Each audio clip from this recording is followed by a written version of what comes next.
collect Pedro Martinez and David Ortiz baseball cards and obscene baseball cards. It's like my 3 buckets of cards.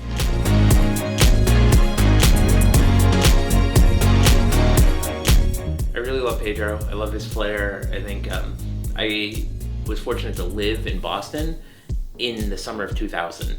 I interned at the Kennedy Library and I lived a block away from Fenway Park. Okay, there was a lot of guys in the 70s and 60s named Richard. You just don't see Richard. more. So you've got like Richard.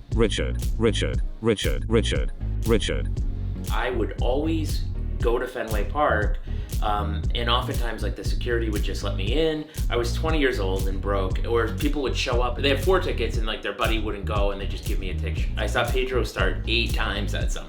It was just electric. You've got the Billy Rifkin base card, which is that's like the creme de la creme of the genre. I've got a card with Eric and Lyle Menendez after they killed their parents, sitting courtside at Madison Square Garden.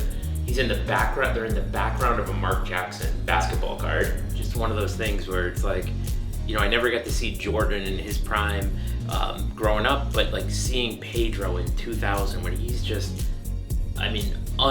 out of this world was just a fantastic experience. So I collect Pedro cards.